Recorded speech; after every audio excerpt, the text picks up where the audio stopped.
Restaurativa, que vai poder nos trazer aí um pouco de como tudo começou e vem evoluindo e para onde vamos. Espero que seja uma manhã proveitosa e agradável a todos, já aproveitando para desejar depois um bom final de semana a todos. Eu vou passar a palavra a Thaís, e a Thaís vai... A doutora Thaís Paladini está aí? Eu Tá estou sim. aqui. Ah, sim. Tá vendo ela? Desculpa. Tá. Eu vou passar a palavra para a doutora Thaís, que fará aí a leitura do currículo e o início da apresentação. Obrigado, gente. Thaís, a palavra é sua. Obrigada, Ivan. Eu desejo primeiro bom dia a todas e a todos. Obrigada por quem está aqui participando e compartilhando desse momento com a gente. E também ao nosso palestrante e a nossa entrevistadora, Cléo, muito obrigada. E eu aproveito para agradecer em nome do Ivan, à OAB São Paulo, à OAB Campinas, por o apoio, pelo espaço, e aos funcionários que estão sempre dando um grande suporte a gente. E eu agradeço em nome da Carol, os funcionários, que ela é uma fofa, nos ajuda sempre. E também agradecer a presença do Dr. Fernão, da Justiça Federal, que está aqui compartilhando com a gente também desse momento. Muito obrigada pelo apoio, Dr. Fernão. Obrigada, viu? E eu vou brevemente, então, ler o currículo para não me delongar muito. Mas antes, eu gostaria de falar que todos os microfones, eles vão permanecer fechados e as perguntas podem ser colocadas via bate-papo ou chat. Eu vou acompanhar, em momentos oportunos eu vou passar para a Cléo, entrevistadora, ou direto para o Pedro, e assim a gente segue o nosso encontro. Sobre o Pedro Escuro Neto, ele é sociólogo, ele fez doutorado com um grande pai, amigo, como ele assim me disse, Zygmunt Bauman. Ele é diretor do Centro Talcott de Direito e Justiça, que funciona em São Paulo, em Buenos Aires, em Angola, Luanda e em Roma também. É membro do Conselho Deliberativo da Sociedade Internacional de Criminologia, em Paris. É isso mesmo, Pedro? Penso que não me equivoquei em nada. Qualquer coisa me corrija, por favor. E a nossa entrevistadora, Cléo, ela é advogada, facilitadora, instrutora de práticas restaurativas, atuante nessa área também, é vice-presidente da nossa Comissão de Justiça Restaurativa aqui da OAB de Campinas, e ela atua em vários projetos relacionados também à justiça restaurativa. Ela vai falar um pouquinho como ela conheceu o Pedro, como foi o convite, então eu vou passar a palavra a ela. Um bom encontro, um bom momento a todas e todos. Muito obrigada. Obrigada, Thaís. Bom dia a todo mundo. Eu quero agradecer a presença, então. Estou vendo tantos amigos aqui, parceiros, alunos amados, integrantes da nossa Comissão de Justiça Restaurativa da UAB aqui em Campinas, né? E a todos que se encontram aqui, porque acredito que nós possuímos os mesmos interesses, que é sobre justiça restaurativa. E aí eu vou citar a música Realejo, do Teatro Mágico: os opostos se distraem e os dispostos se atraem. Pessoal, então eu quero começar dizendo, para explicar um pouquinho do Pedro, eu quero começar dizendo que um dos movimentos que fizeram parte da construção da justiça restaurativa, né, foram as reivindicações dos povos originários, ou povos antigos, como a gente costuma dizer, do Canadá, da Nova Zelândia, né, que eles que reivindicavam que seus costumes e a sua cultura fossem considerados, né, para o julgamento de algum ato criminal, ato infracional, que os componentes dos seus povos eram presos, né, e eles reivindicavam que fossem tratados dentro da sua cultura, dos seus costumes, né, e isso se deu, na verdade, embora podemos dizer que se deu no Canadá, mas nós não podemos esquecer que o Canadá, embora seja considerado um país extremamente seguro, eles têm uma história recente, de até pouco tempo, da década de 70, se eu não me engano, de dizimar os seus povos indígenas. E a partir dessas reivindicações desses povos originários, hoje existe um tribunal indígena para atendimento específico desses povos no Canadá, que é um passo e tanto, né? Mas, enfim, eu quero só chamar atenção para o fato que a gente admira, não é? os povos indígenas de outros países, né? As mesmas instituições que trazem na base do ensinamento da justiça restaurativa aqui no Brasil, eles trazem a importância desses saberes ancestrais, mas são essas mesmas instituições que reiteradamente têm negado, negligenciado, retirado, né, direitos dos nossos povos originários, os nossos índios. E então eu faço aqui um apelo para que em nossas práticas, né, de justiça restaurativa, na nossa disseminação, nos nossos estudos, nós possamos olhar para esses povos, né, que não foram descobertos, gente, eles foram colonizados, né, porque já viviam aqui. E possuem, assim como os povos originários do Canadá, dos Estados Unidos, da Nova Zelândia, de onde for, muitos conhecimentos que podem nos ser transmitidos, né? E muitos desses saberes nós já vivenciamos, às vezes até sem saber a origem. Bom, eu estou dizendo tudo isso porque o Ailton Krenak, eu não sei se vocês já ouviram falar, o Ailton Krenak é do povo Krenak, o povo que habita as margens do Rio Doce, né, em Minas Gerais, e ele falando de um dos livros dele, que se chama, um dos últimos é Ideias para Adiar o Fim do Mundo, e vejam que esse livro é do ano passado, nós nem falávamos em pandemia, veja a sabedoria. Ele diz que os seus livros, né, os livros dele, são os escritos da sua memória, da cultura do povo dele, e que nós, homens brancos, não temos memória, que nós só vivemos do Ctrl+C e Ctrl+V, né, copia e cola. E aí eu chego no Pedro. Nas minhas pesquisas, né, de justiça restaurativa, eu encontrei o nome do Pedro algumas vezes, muito assim, superficialmente, né? E dos trabalhos acadêmicos atuais, que eu leio bastante, algumas pessoas sequer o citam, né? E sempre iniciam dizendo que a justiça restaurativa chegou ao Brasil pelas mãos do judiciário, no ano de, eu não sei se, alguns mencionam 2003, outros 2004. Há pouco tempo, eu postei num grupo de WhatsApp que eu participo, de justiça restaurativa, falei um pouquinho do Pedro e como ele trouxe a justiça restaurativa em 1999. E aí uma pessoa prontamente me questionou, mas quem te disse isso? E aí eu complemento que no site do Senado, né, do nosso Senado, tem um texto lá, tipo Ctrl+C, Ctrl+V, porque está discorrendo sobre a justiça restaurativa e em nenhum momento menciona o nome do Pedro. E também nesse mesmo texto, eles dizem que o termo justiça restaurativa foi cunhado pelo psicólogo americano Albert Eglash, que na verdade teve uma grande contribuição, mas não veio dele o termo. Esse termo é de 1950, né, que veio de um teólogo, filósofo alemão, eu não sei se vou falar o nome dele correto, mas é o Walter Schonfeld, e foi traduzido para a língua inglesa, tem toda uma história, por que foi traduzido assim, e isso ocorreu em 1958. E o Albert Eglash se baseou nesse livro, né, para falar em justiça restaurativa no trabalho que ele desenvolveu, que ficou conhecido na década de 70. Bom, estou chegando em você, Pedro.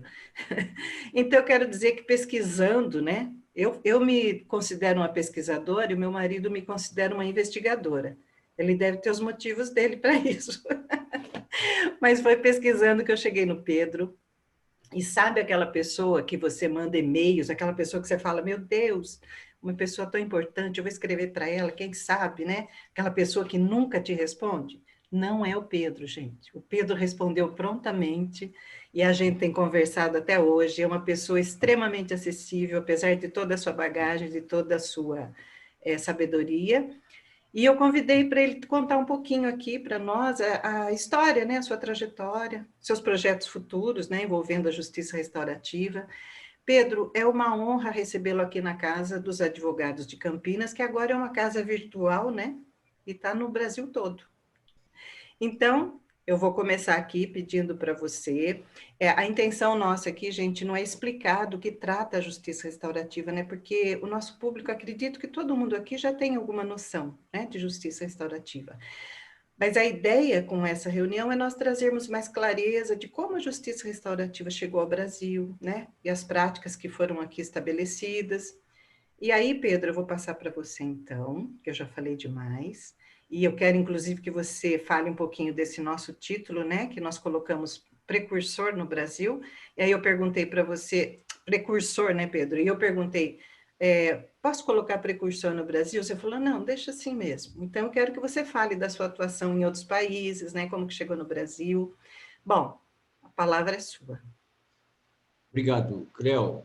Na verdade, eu já tirei vantagem aqui dessa minha atuação aqui nesse evento, porque eu conhecia a doutora Cleo, que é uma figura que eu espero trabalhar com ela muito mais daqui para frente. Como ela disse, ela tem espírito de pesquisador. Isso é uma coisa que está faltando muito no trabalho da justiça restaurativa.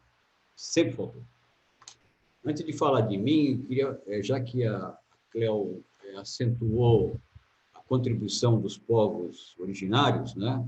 E aí foi falar aquele nosso espírito brasileiro de vira-lata, falar do Canadá, e, na verdade, a justiça, esse tipo de práticas são práticas também dos nossos indígenas, dos nossos povos originários. E existe uma pessoa, que eu já introduzi a Cleo, uma pessoa bastante tímida, né?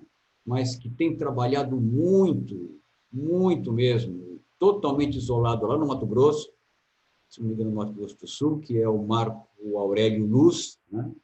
Ele tem trabalhado muito com os indígenas, resolvido problemas, e seria muito bom. Eu não sei com esse governo de gente ignorante que nós temos agora, vai ser possível, mas nós precisaríamos jogar um nosso olhar, né? Mudar as nossas lentes, né? Como diz o pastor Howard Zer, né? Para esses povos, né? Que estão sendo perseguidos, estão sendo modernizados justamente para serem ainda melhor explorados. Já foram explorados durante séculos pelos colonizadores e agora estão sendo explorados pelos brasileiros. Explorados e assassinados também. Então, Marco Aurélio Luz é o nome do homem, tá? E povo originário, quando vamos falar do povo originário brasileiro. Tem o Florestan Fernandes, que é outro figurão aqui da sociologia brasileira, estudou os Tupinambá e não percebeu que as práticas de justiça que eles tinham, né? Você vê como os nossos sociólogos são rastaquera, né? Mas quem inventou a justiça restaurativa foi Jesus Cristo. Você procura na Bíblia ali Mateus 5, 25, 26, ele diz, nosso Pai Salvador, reconciliai-vos com o vosso adversário antes que ele te entregue ao juiz e o juiz te mande para a prisão. E de lá não saias até que tenhas pago até o último centavo. Aqui naquela época, Jesus está preocupado com aquela pena de prisão para dívidas, né? Infelizmente, não se põe na cadeia quem deve. Senão, meu irmão, aí a população carcerária no Brasil ia aumentar, assim, mega, né? Mas, olha, então, é uma contribuição originária, se a primeira, realmente, a primeira frase, a primeira citação de justiça que nós entendemos como restaurativa foi feita por Jesus Cristo em Mateus. O nome de justiça restaurativa é um nome muito feio, Restorative Justice, né? Podia ter um outro nome qualquer, mas, enfim, restaurativa, acho que é uma palavra que nem existia na nossa língua, no vernáculo. E é uma coisa que precisa entender. Até eu disse que todos vocês têm noção do que seja, eu acredito que sim. Agora, a justiça restaurativa, que é padrão no exterior, é aquela que você convida a vítima, convida o infrator, que uns aqui chamam de ofensor, como se infrator em português, que é offender em inglês, né? Quer dizer, mais um viralatismo. Então, convida o infrator e, de acordo com a conveniência da vítima, marcamos o encontro. A primeira fase é é fazer o convite, explicar como vai ser o processo. A segunda fase é perguntar à vítima se ela realmente está disposta a encontrar o seu algoz. Isso porque a justiça restaurativa é baseada em valores. E o principal valor da justiça restaurativa é inclusão. Né? Que muitos procedimentos que eu tenho notícia, a vítima não está presente. Como é que é a justiça restaurativa sem vítima? Então, já é um defeito. Então, o que se utiliza muitas vezes é comunicação não violenta, outra coisa qualquer, mas não chega a ser justiça restaurativa. Então, o terceiro passo é esse encontro, que aqui está sendo confundido, ou seja, nós estamos confundindo a sinfonia, que é a justiça restaurativa, com o instrumento, com o violino, com a viola. Quer dizer, chamamos de justiça restaurativa o que de fato é apenas circo, que pode ser empregado. O pessoal do crime organizado usa círculos lá, eles fazem círculos para resolver os seus problemas. Será que estão fazendo justiça restaurativa? Eu acho que não. Cadê a vítima? Então, isso é muito importante, que a vítima esteja presente, que ela seja a protagonista quando se for marcar um encontro, que esse encontro se realize, que esse encontro resulte em narrativas acerca do incidente, daquilo que foi do mal feito, né? que tenha como objetivo um acerto, né? Uma compensação por aquilo que... E compensação, isso a gente vai explorar em outra ocasião, não? Pode ser de qualquer tipo, uma compensação, e que essa compensação seja acertada através de mediação, não precisa ser acertada durante o encontro restaurativo. O encontro restaurativo é para fazer as pessoas se encontrarem, para narrar os problemas causados pelo incidente que as envolveu, né? E quando realmente há necessidade de reparação, que essa reparação seja resolvida através por um mediador, que aí a reparação é uma outra fase. E muito importante que está sendo feito nos Estados Unidos hoje, sabiam que nos Estados Unidos quase todos os 50 estados americanos, a não ser 2 ou 3, já têm previsão ou tem leis que incluem justiça restaurativa. Então, a briga dos meus colegas americanos hoje em dia é para incluir no processo uma coisa chamada um acordo de sigilo. Quer dizer, aquilo que o infrator, ou que for dito no encontro restaurativo, fique ali, não seja usado para aumentar ou prejudicar a sentença do infrator. Isso é uma briga que estou tratando no momento, porque os promotores gostam de usar o que o infrator disse durante o encontro restaurativo, né? Então, é uma coisa importante que nós também devemos ter o olho para isso. A doutora Cleo, ela é uma tirana. Ela me disse que eu devia obedecer um roteiro. Eu já comecei desobedecendo o roteiro. Não tem problema, você manda aqui, Pedro. Fala para todo mundo como você está vestido, de onde é esse costume que você está vestido aí, e aí você aproveita. Ah, meu Deus. Você vai falar de outros locais que você trabalha com a justiça restaurativa. Isso aqui é uma bata angolana. Nós, antes da pandemia, nós estávamos para começar um projeto nas prisões de Luanda, né? Inclusive, nós temos aí, eu espero que, inclusive, alguém lá de Luanda esteja participando desse, principalmente o professor José Otávio Van Dunen, né? Mas, quando chegou a pandemia, nós tivemos, logicamente, que suspender o projeto. Aliás, quem quiser saber desse projeto, é só mandar um e-mail para mim que eu mando para vocês, tá? nós fazemos esse projeto em conjunto com um especialista brasileiro em práticas restaurativas, que é o Dr. Paulo Moratelli. Então, é muito conhecido no meio, né? Mas vamos lá. Precursor, Pedro, vamos falar dessa Como palavra. começamos, né? Começamos assim, em 97, 98, eu era professor universitário e um colega meu, professor de Direito Penal, é um procurador, ainda está na ativa, o doutor Ebenezer Salgado, disse para mim, quando ele soube que eu tinha sido convidado para ser professor visitante lá nos Estados Unidos, em Maryland, ele pediu, puxa, Pedro, vai lá e traz alguma novidade para a gente aplicar nas escolas aqui da Zona Leste de São Paulo. Nós começamos a aplicar lá em Guaianazes. Isso foi em 97, 98. Por que eu fui para os Estados Unidos? Porque lá o Congresso americano tinha pedido para os professores lá de Maryland que fizessem um trabalho sobre o que dá certo e o que não dá certo em termos de políticas públicas para ser aplicado em problemas de violência e criminalidade.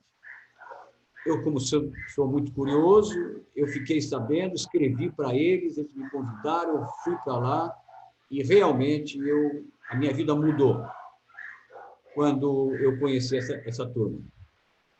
Um dia, o diretor o chefe de departamento de criminologia lá de Maryland, que até hoje é meu amigo, nós nascemos no mesmo dia, aliás, vamos falar isso,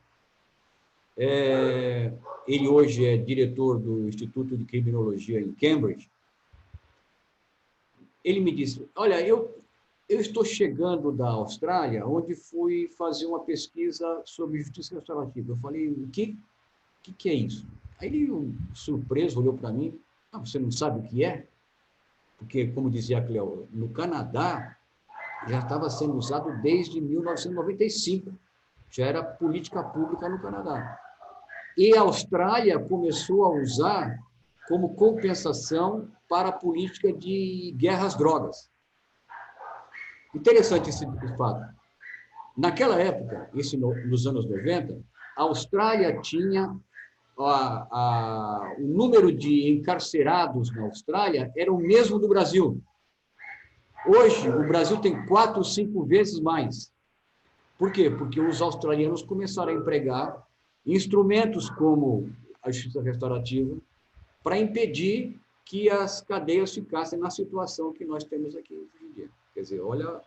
Aliás, o departamento ligado às penitenciárias do governo federal está quer incluir justiça restaurativa num projeto que eles estão promovendo aí junto com o PNUD, com a ONU, nas prisões. Só que eles comparam justiça restaurativa com tornozeleira eletrônica. Você vê onde chegamos, né? Então, mas já falamos sobre isso. Então, aí eu dei aquela de ignorante, não sabia o que era justiça restaurativa, e o Sherman, o Larry, me contou o que era. Eu falei, caramba, é isso que a gente precisa aplicar lá em São Paulo. É isso que o doutor Ebenezer pediu para mim. E aí fui me informar. A esposa do Sherman era uma pesquisadora, a Heather Strang, australiana, sabe tudo de justiça restaurativa. Eu fui pesquisar. Conheci outra professora lá que tinha feito um trabalho em escolas do mundo inteiro, verificado mais de 100 escolas, usado um procedimento chamado meta-análise, que é aqui que usam os médicos. Quando você quer fazer a pesquisa sobre eficácia de uma vacina, de um remédio, você usa a meta-análise. E nós fizemos a mesma coisa. Começamos, então, cheguei em São Paulo, fomos começar a entrevistar diretoras de escola lá em Guaianazes, só que dinheiro não tinha como fazer. Mas nesse processo, organizei ali um grupo de pesquisadores que tinham, assim, diversas formações, médicos, advogados, psicólogos, sociólogos como eu, ciência da computação, e nos reunimos, chamamos esse grupo de Talcott, né, que é um pseudônimo coletivo, e começamos, então, a fazer em Jundiaí. Antes de fazer em Jundiaí, a gente consultou a OAB de lá, o presidente da OAB era o Dr. Douglas Mondo, isso foi em 98, 99. E ele trouxe a diretora de ensino lá de Jundiaí, a professora Vera Lúcia Pontes, se não me engano. Não sei se ela ainda já não se aposentou, provavelmente. E começamos a fazer isso em 26 escolas. Inventamos ali, chamamos de... Uma coisa importante no trabalho da escola, justiça restaurativa sozinha não funciona em escola. Você tem que empregar outros procedimentos também, porque essa é o resultado da meta-análise. Você tem que empregar vários componentes, que eu chamei de vacinas, várias vacinas, por um tempo mínimo de 3 ou 4 anos, e as mudanças, e aí eu incluí uma coisa chamada justiça restaurativa, câmaras restaurativas. Quem quer saber mais sobre isso, o Ministério da Educação, a Unesco, publicaram uma apostila que foi, aliás, muito bonito, muito bem feito. Ela saiu em 99. Bom, aí começamos a aplicar. O entusiasmo foi tremendo, né? Porque a gente não se colocava na posição de pesquisador, doutor e tal. A gente incluía os professores e os estudantes como membros da nossa equipe de pesquisa. E o resultado foi muito bom, até o momento que a Secretaria de Educação de Jundiaí, que era liderada por um deputado, vereador lá da região, deu breque. Me chamou lá na secretaria e disse: professora, nós não vamos fazer nada para ajudar, mas também não vamos fazer nada para atrapalhar, ou seja, não vamos dar apoio nenhum. Então, eu resolvi ir embora, quer dizer, a gente não tinha mais recurso para fazer nada, inclusive não tinha apoio, o sujeito começou a tirar as pessoas, transferir para outros lugares, enfim, uma baixaria total, né? Bem digno de burocrata brasileiro, que é formado no século XIX. Aquela coisa personalista, autoritarismo, aquela coisa que o cara desenvolve gostos e desgostos, né? Então, tivemos essa encrenca. Essa encrenca que depois se repetiria de novo na própria Secretaria de Educação. Eu passei para a Cléo o parecer da coordenadora na época, que também disse: justiça restaurativa? Não, isso vai criminalizar os comportamentos na escola. Escola, eles querem ver como se fosse um paraíso, os estudantes como um santinho. E nós mostramos direto, olha, a violência nas escolas está crescendo, vai ficar vai ficar incontornável, né? Depois disso, a nossa pesquisa foi confirmada por um estudo, deixa aqui, eu trouxe, um estudo da Unesco, um estudo liderado pela professora Miriam Abramovay, né? Ela disse assim, que a violência na escola do Brasil mostra que, entre cadeiradas, roubos e clima de insegurança, a escola brasileira está longe de ser um espaço democrático e igualitário. Professores que faltam, professores que usam palavrão com os alunos que são roubados. Tudo isso nós quantificamos quando nós fomos fazer o trabalho em Jundiaí. Nessa época, eu passei, então, a trabalhar com outros colegas estrangeiros, publiquei um artigo no ano 2000, num congresso lá na Alemanha, e fui para a China, ainda em 99, e começamos justiça restaurativa na China, na Universidade de Segurança Pública. A Cléo disse que os brasileiros não se lembram de mim, os chineses também não. Olha, os ingleses têm uma expressão que é assim, never be a pioneer. Nunca seja pioneiro, que você só vai levar porrada. É assim, enfim, casca grossa, não tem problema não. Mas, enfim, demos uma passadinha em Mariporã, que é uma cidade próxima aqui de São Paulo, pertinho de São Paulo. Conheci ali um juiz chamado Eduardo Rezende Melo, que é o juiz titular de São Caetano do Sul. Eu creio que ele ainda é doutor, né? Ele é estudioso. Eu não sei se ele ainda está trabalhando com justiça restaurativa, mas ele tem um espírito, acima de tudo, de pesquisador.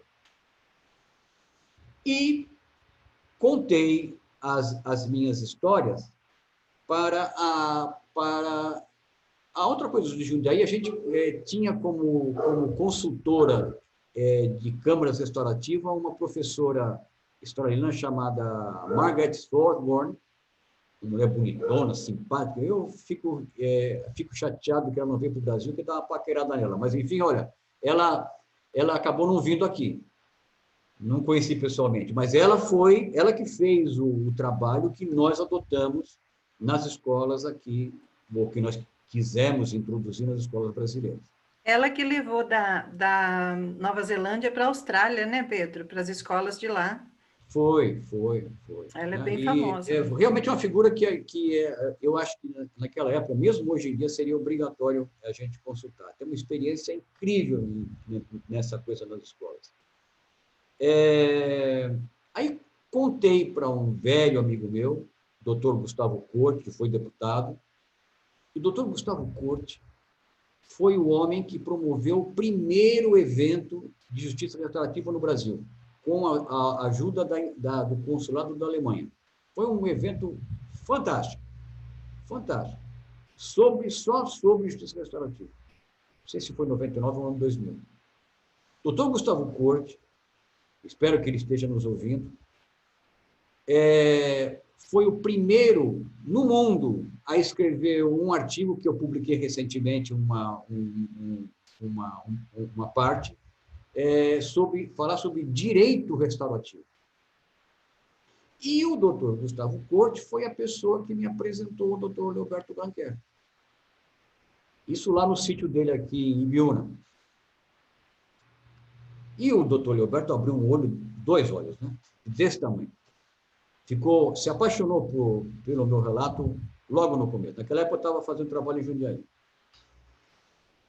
Ou seja, o doutor Gustavo Corte foi a pessoa que acabou propiciando o início da justiça restaurativa no judiciário brasileiro, que só começou anos mais tarde, devido a uma outra figura que também é ignorada, doutor Renato De Vito, defensor público aqui em São Paulo, que conseguiu, ele trabalhava naquela época em Brasília, na Secretaria de Reforma do Judiciário, e conseguiu dinheiro para fazer 3 projetos no Brasil.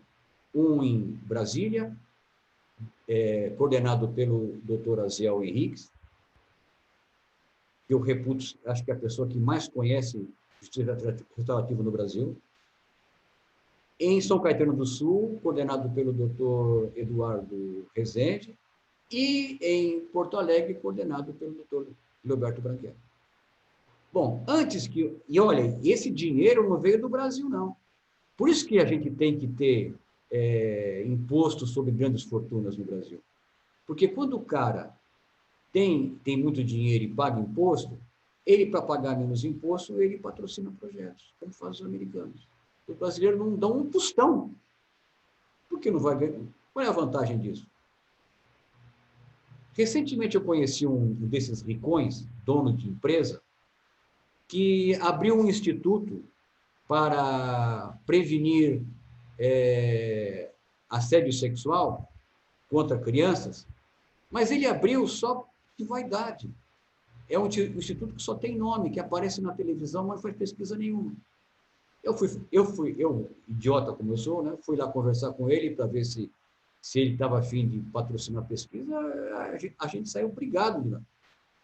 Quer dizer, quase saiu porrada. Né? Você vê como é que é. precisa ter, a ciência brasileira precisa do imposto nas grandes fortunas.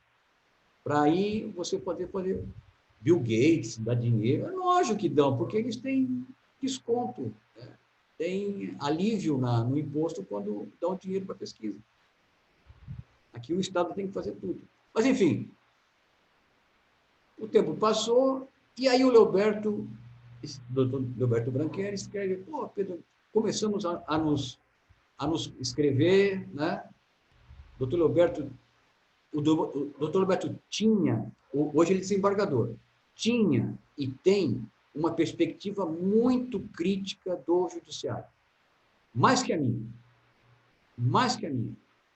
Eu ainda sou muito bonzinho no judiciário. No meu último livro, eu digo que o direito é a principal obra de engenharia intelectual feita pela humanidade. E o professor Braithwaite, que é um dos iniciadores da justiça restaurativa, um australiano, ele diz que essa obra de engenharia, quer dizer, ele me arremeda dizendo, olha, ela deve ser destruída porque ela não presta para nada. E quando a gente vê o sistema funcionando, eu acabo concordando com o Braithwaite. Mas, enfim, escrevemos muito um para o outro, Leoberto, e aí eu falei, bom, lá no Rio Grande do Sul a coisa parece propícia. O que eu fiz? Peguei a minha filha, a Laura, que tinha na época 5, 6 anos de idade, e fui embora. Deixei a minha mulher sozinha aqui em São Paulo e fui embora para o Rio Grande do Sul. Olha só. Eu consegui um convite para trabalhar numa universidade lá de Gaúcha e fui trabalhar e fui juntar-me ao Leoberto para a gente fazer o primeiro núcleo de justiça restaurativa na escola da magistratura do Rio Grande do Sul, que é a chamada AJURES. Lá, como eu também precisava de recurso, eu propus a criação de um centro de pesquisa aí na escola, o doutor Facchini, outro desembargador, concordou, quer dizer, concordou porque eu fui apresentado pelo Leoberto, né? Porque juiz não dá mole para ninguém. Mas então, ele me deixou criar o instituto, o centro, e aproveitei para fazer uma pesquisa nos juizados cíveis de Gaúcho. Pesquisa foi no estado inteiro. Eu disse que tinha um bocado de trabalho, era professor, cuidava do centro, cuidava da pesquisa e cuidava da minha filha, porque a criança estava, né? Então, eu era pai e mãe da criança. O que foi uma graça, realmente, uma das melhores coisas que aconteceu comigo até hoje, porque a minha filha está comigo até hoje. Então, a gente tem... Eu tive... Enfim, Deus, quando faz as coisas, sabe muito bem onde vai dar. E ela está aqui, viu, Pedro? Ah, é? Bom, então... Muito bem. Bom, então a gente foi vencendo essas resistências, toda foi colocando o ambiente na escola da magistratura em Porto Alegre era propício, muito graças a Leoberto, que é um grande administrador, e o Leoberto começou a fazer... Começou como? O famoso caso zero, né?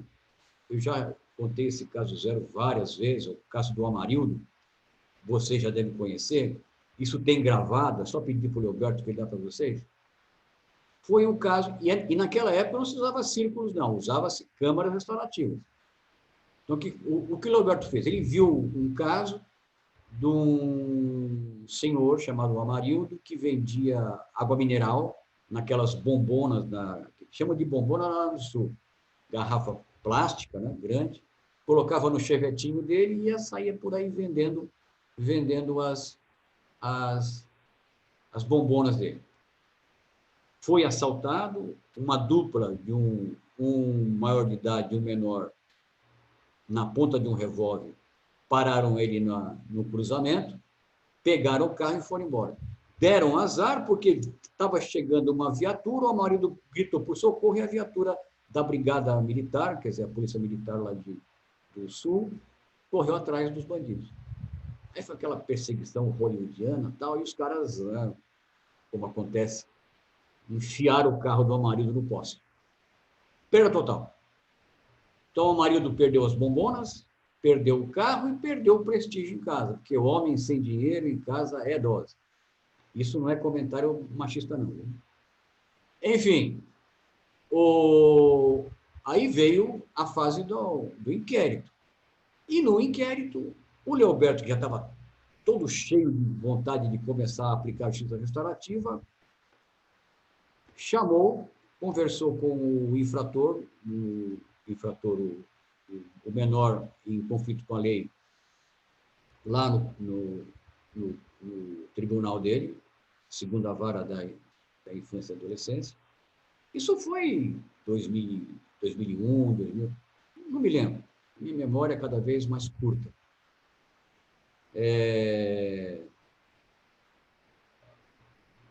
E o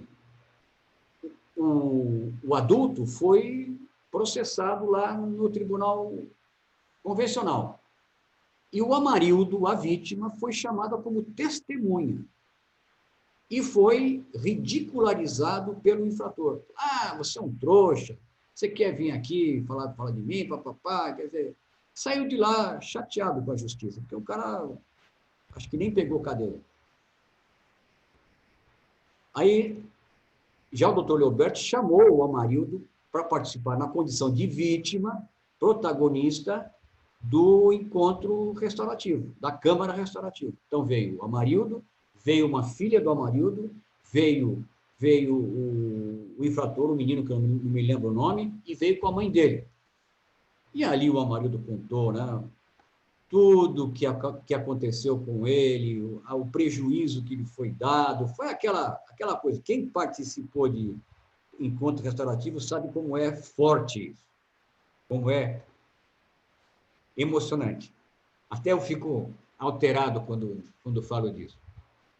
Olha, e aí a mãe do moço resolveu pagar metade do prejuízo do Amarildo. Ela demorou para pagar, hein? Aliás, é outro problema que o facilitador devia fazer. Bom, isso eu falo, já falo. Mas pagou. Só que aí, passou um tempo, apareceu um psicólogo americano chamado Marshall Rosenberg, que veio com um negócio chamado comunicação não violenta. E trouxe com ele um rapazinho chamado Dominique Barter, que viram o que a gente estava fazendo lá e se encantaram, né? O Dominique, o Marshall continua, porque ele considera que comunicação não violenta é invenção dele. Eu recomendo até para vocês dar uma espiadinha. Tem no YouTube, coloca aí Non-Violent Communication, Marshall Rosenberg, e vocês veem como é que é. Ele usa uma girafinha. Ô Pedro, e aqui na Justiça Restaurativa todo mundo usa a comunicação não violenta, são fãs do Marshall, hein? Deixa eu te avisar já. Mas é o que nós fazemos. Aí do Dominique também. Quer dizer, aqui também usamos girafinha ou usamos lobo-guará? Aí eu usaria o lobo-guará, ia ser mais bonito. Quer dizer, um tatuzinho, um tatu-bola e um lobo-guará. Muita gente aqui é encantada com isso, mas isso não é justiça restaurativa. Pode ter sofrido, mas não é. Quer dizer, que tem que ter esse cuidado com essa questão. Mas, enfim, se chega... Uma coisa interessante em relação à justiça restaurativa e a mediação, a comunicação não violenta, que a pessoa que se sente mais feliz com o procedimento é aquele que está aplicando, é o facilitador. Eu vi isso na Argentina, quando fui participar os argentinos fizeram um plano, uma política pública de mediação, então um serviço nacional, né? Os argentinos são muito competentes para essas coisas. E já lá eu já verifiquei que quem se sente mais contemplado é quem está aplicando. Já a justiça restaurativa, a nossa preocupação é com o infrator e com a vítima. Bom, então aí veio os projetos, né? Começou os projetos, os 3 projetos no judiciário. Hoje, a justiça restaurativa, a justiça restaurativa é adotada pelo CNJ, né? O Conselho Nacional de Justiça, que aplica aquilo que mais ou menos a gente já falou. O CNJ não é um corpo autônomo, é uma federação de juízes, então eles estão com projetos, inclusive projetos caros. Eles orientam, né, Pedro? O Perdão? o CNJ ele não impõe, ele orienta só, né? Então, é uma orientação. uma coisa, E tem outra coisa importante, tem projetos caminhando no legislativo, que é a iniciativa do Dr. Renato Sócrates, falecido, grande companheiro. Ele aprendeu justiça restaurativa na mesma época que eu, lá no Canadá. Ele veio encantado. E quando encontrou um tonto fazendo coisa aqui, nós ficamos amigos na hora. Acabou morrendo de depressão, enfim. Mas antes disso, ele fundou o Instituto Brasileiro de Justiça Restaurativa, o IBJR, que está aí parado e precisa ser reativado. E foi a pessoa que tomou a iniciativa de fazer um projeto de lei e encaminhou isso para a Câmara dos Deputados em Brasília. Esse projeto está lá desde 2004, 2006, né? Thaís, depois 2006, você coloca aí 2006, no chat. Mas ele foi relatado agora pelo deputado Lincoln Portela, em 2014. Aliás, ele fez um relatório muito positivo sobre justiça restaurativa, mas ainda muito sonhador. Então, eu não sabia desse relatório até que a doutora Cléo encaminhou para mim isso. Eu fui lá e já estou tentando entrar em contato, porque o deputado Lincoln Portela foi do meu partido, agora ele está no Partido Liberal, ele é pastor batista, eu também sou batista, né? Quer dizer, então, tudo isso nos une. Você vê como Deus vai encaminhando as coisas, né? Demora, né? Demora não, porque a gente é burro, a gente não custa entender as coisas. Né? Mas, outra coisa que a doutora Cléo fez foi... Pedro, você não vai invocar o princípio da horizontalidade, me chamar de Cléo também, eu chamando você um mestre de Pedro e você me chamando de doutora Cléo. Vamos usar a justiça restaurativa aqui, já, vai. Tá bom. Ela me encaminhou um projeto feito por uma deputada, a Beth Sarrão, de Catanduva, que os americanos chamam de picking grapes, né? Quer dizer, e ela propôs um serviço de atendimento às vítimas, baseada na experiência de uma promotora de justiça penal aqui de São Paulo, né? Ela diz que é baseada, que tem sucesso, mas não conta que outra coisa de justiça restaurativa no Brasil, que é uma coisa muito errada, é que aqui só se fala quando ela dá certo. Quando dá errado, joga na gaveta. Falta transparência. O Pedro, mas esse projeto aí, só relembrando, que tem as siglas AVARC, né? Ele foi totalmente relatado por 3 promotores. Acho que a Thaís tem os nomes, se ela quiser colocar aí. E eles ganharam um prêmio, eu não sei se foi em 2019, mas aí só levou para o Legislativo para aprovar, né? Que está com essa... Essa é uma das vantagens de fazer justiça restaurativa se você é juiz ou promotor, você ganha prêmio. Né? Então, aconteceu no judiciário e aconteceu, eu não estava sabendo esse prêmio nos promotores. Né? Aliás, os promotores se consideram donos das vítimas, então é natural que a gente... Só que nós estamos... justiça restaurativa é diferente, não tem dono não, senhor. Os protagonistas são os participantes da Câmara ou do Círculo, como você quiser chamar. Mas, where was I? Onde eu estava?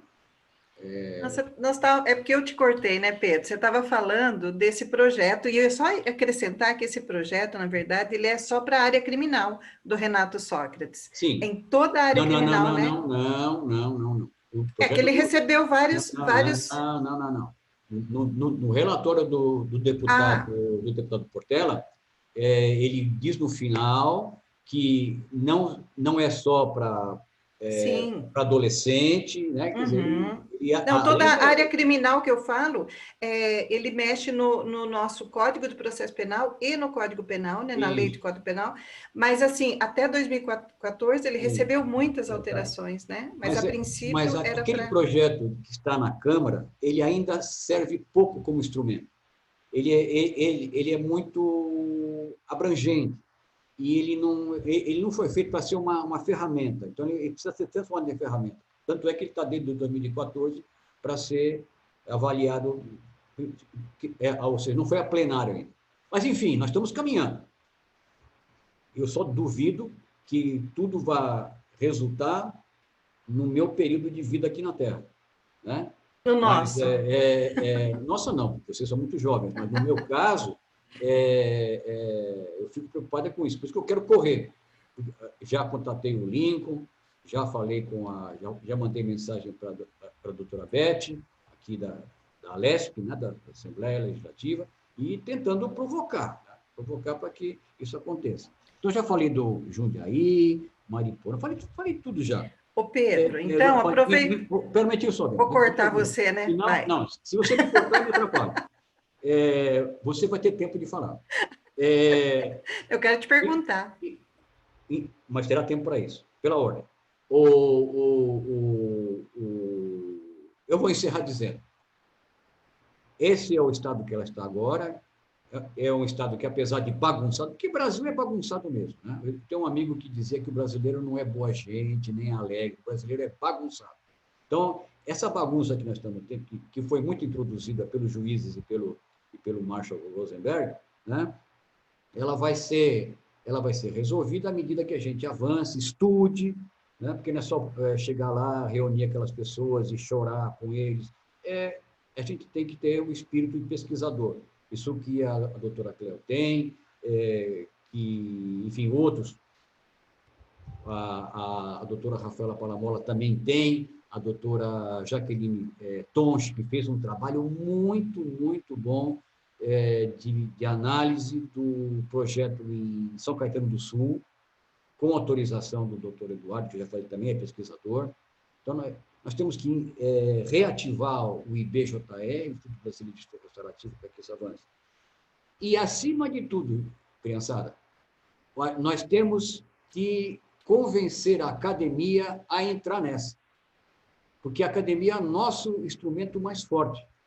A justiça restaurativa tem que ser disciplina acadêmica, né? Nós temos que estudá-la de maneira científica, não só porque a gente se encanta com ela.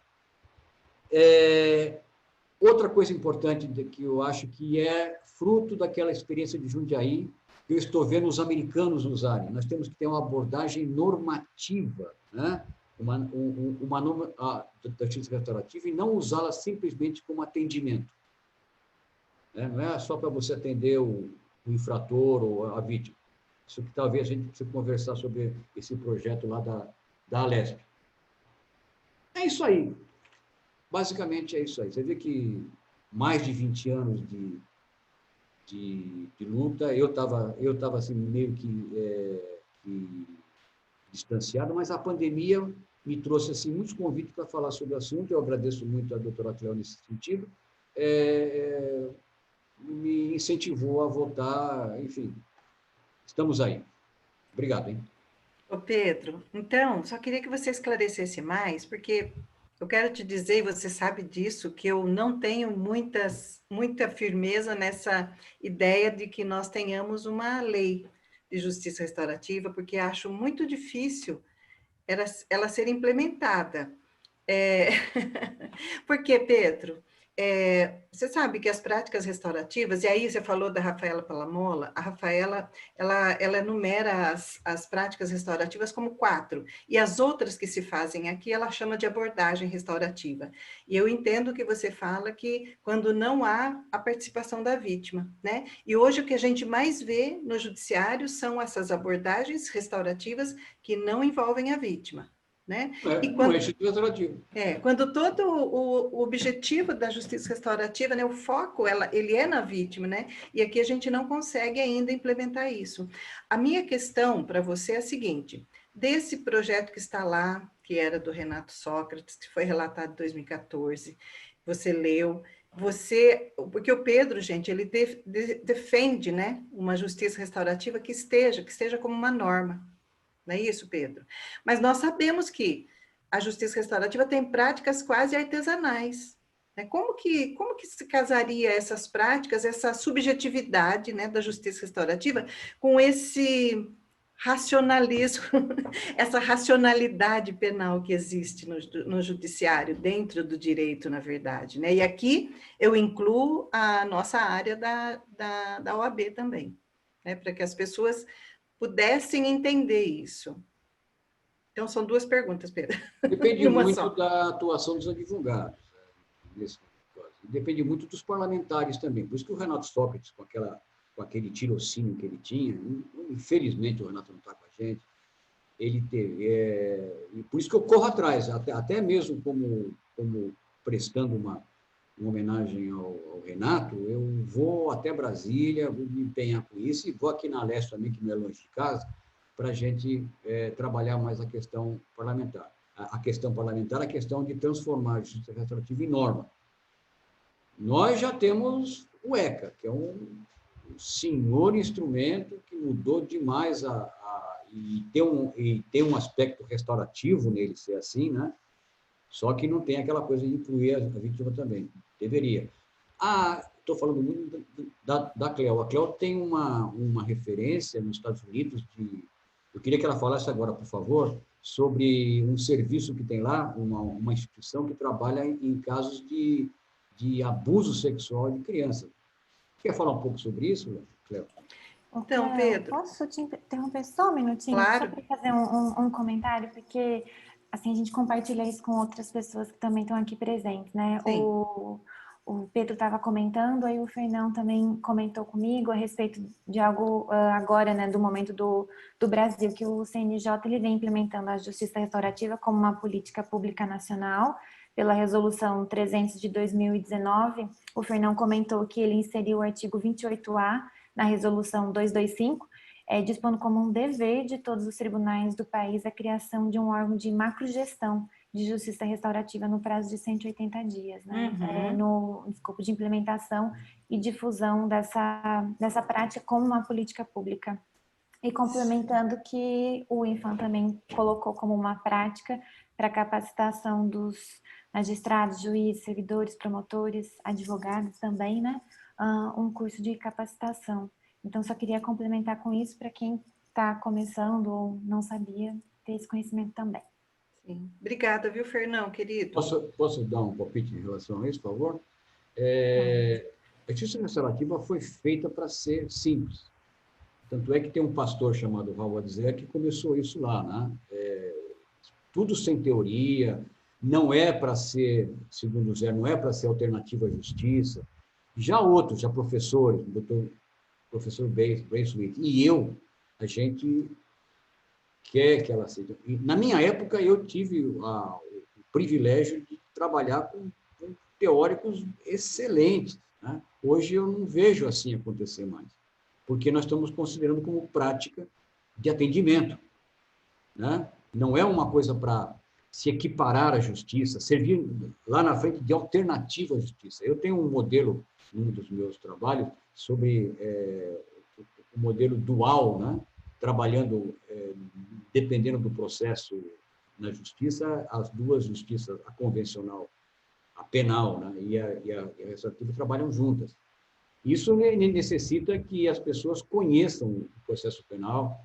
Por isso que eu falei assim, olha, seria até bom que nós tivéssemos isso nas faculdades de Direito, para se aprender a desenvolver, né?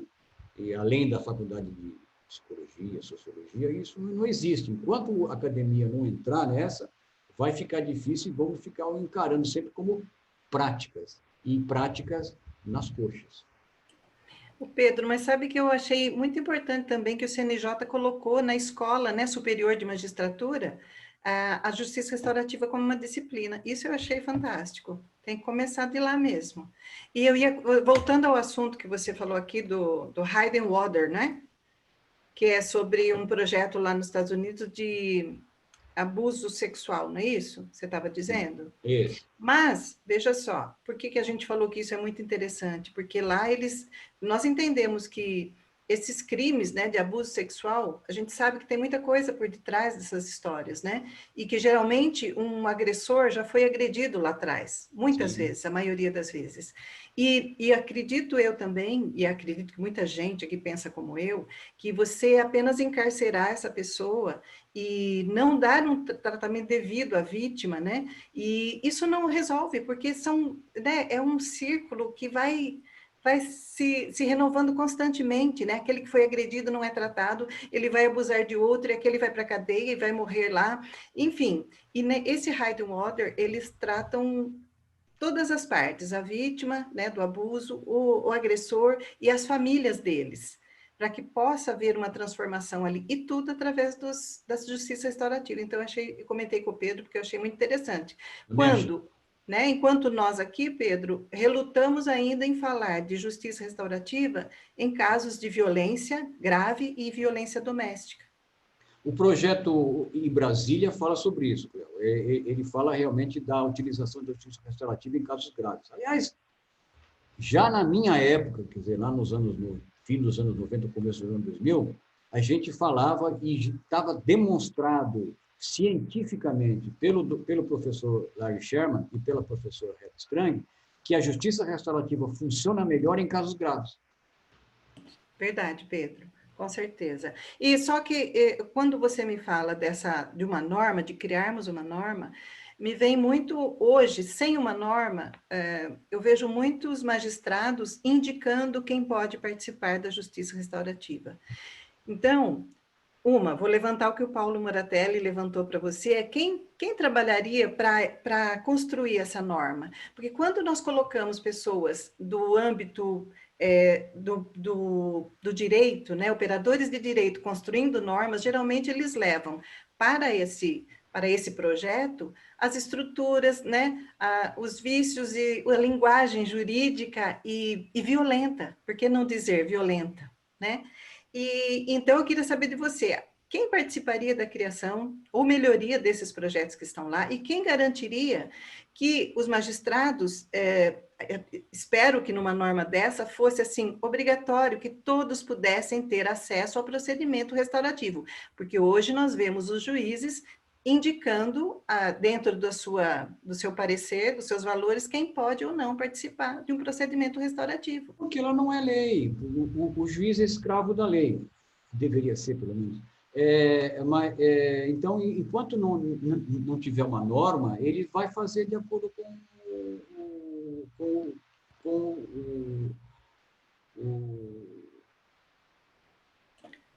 o seu discernimento. É o discernimento dele, né? Quer dizer, mesmo com lei, eles fazem o que bem entendem, imagina, né? Mas não é norma. Então, acho que o primeiro passo é a gente apoiar os nossos parlamentares que estão lutando com isso, acompanhar o projeto que existe lá em Brasília, na Câmara, e dar um apoio também à deputada Beth Sarrão, que apresentou agora esse projeto do serviço de atendimento às vítimas, né? Baseados, diz ela na peça, baseado em práticas restaurativas. É assim, e a terceira coisa é reativar o IBJR. Nós temos realmente precisão de que esse instituto comece a reunir falamos de práticas, então vamos falar de boas práticas. Então, boas práticas se faz com pesquisa, com comparação, né? Nós, em vez de falar de prática, então, vou repetir, vamos falar de boas práticas restaurativas, verdadeiramente restaurativas. Fique à vontade, por favor. Eu falo demais, eu acabo inibindo as pessoas. Imagina. Pessoal, eu vou abrir aqui, se vocês quiserem fazer alguma pergunta para o Pedro, a gente vai falando sobre algumas coisas, mas está aberto para perguntas, viu? Para tirar algumas dúvidas, que ele possa ter trazido e deixado mais dúvidas ainda, né? Para nós aqui. Enquanto ainda no chat não temos nenhuma pergunta, só compartilhei com vocês o comentário do Dr. Fernão. Aham, aham. O Fernão, que é o juiz, é um juiz do TRF3, né? Juiz federal. Eles têm um projeto muito, muito bacana na Justiça Federal, né, Fernão? Você está aí, Fernão? Eu não estou vendo ele aqui. Ele tá. Bom, ele estava falando O com. microfone está desligado. Ah, Tem como pedir para ativar o som? Deixa eu ver. Acho que deu para ativar. perguntou? Eu cliquei e pedi para ativar o som. Peraí, vamos pedir para, eu não sei quem que está aqui das funcionárias, se é a Bia ou a Já Andressa. desativou, Andressa, está pronto. Ele já ativou, Acho que Ivan. deu certo. Consegui. Oi, Ivan. Obrigado, hein? Fernão, Obrigado, então, Thaís. queria que você Obrigado a falasse todos. do nome do seu núcleo lá e como é que está Sim, andando aí, para o Pedro conhecer também, ó. sim, eu Apresentando o queria Pedro para você. cumprimentar a todos, né? Desejar um ótimo dia, cumprimentar a Thaís, a Cléo, pela organização do evento, pelo trabalho que vem sendo feito na Comissão de Justiça Restaurativa da OAB aqui de Campinas, e cumprimentar de forma muito especial ao nosso mestre e palestrante de hoje, o Pedro Escuro, por toda a contribuição que vem dando para esse novo paradigma de consciência, né, que está chegando, para essa nova frequência de energia que chega para as nossas relações sociais e humanas, para ver se a gente consegue avançar rumo a um novo mundo, né, a um novo padrão de convívio social. Convivência, né? Sim. E o Pedro trouxe muitas informações que eu não conhecia a respeito da história, da chegada da justiça restaurativa aqui no Brasil. Eu também tinha o marco de 2004 como o início, com aqueles 3 projetos, né, Pedro? Isso. Que entraram pelo Na judiciário. verdade foi, né? Porque passou a ser uma coisa institucional, né? Na verdade foi ali com o judiciário tomando a iniciativa. Mas tem as sementes, né, que foram plantadas para que chegasse nesse ponto, 2004. Então, para mim, a partir de hoje, a introdução da justiça restaurativa no Brasil foi a partir de 1999. E eu agradeço por esse aprendizado. Eu gostaria só de contribuir. A gente vem aprendendo muito nesse período. Eu sou novato também no tema e eu venho procurando estudar e ser digno, né, de representar a justiça restaurativa dentro do Poder Judiciário. Eu gostaria só de dizer que há um trabalho muito sério e profundo lá no CNJ, no Comitê Gestor de Justiça Restaurativa, que tem a participação do Dr. Leoberto, tem a participação do Dr. Egberto Penido, do Dr. Marcelo Salmazo e muitos outros guardiões dos valores e dos princípios puros, né, da justiça restaurativa. Claro que a participação do Pedro Escuro nesse processo é muito importante, porque ele traz um olhar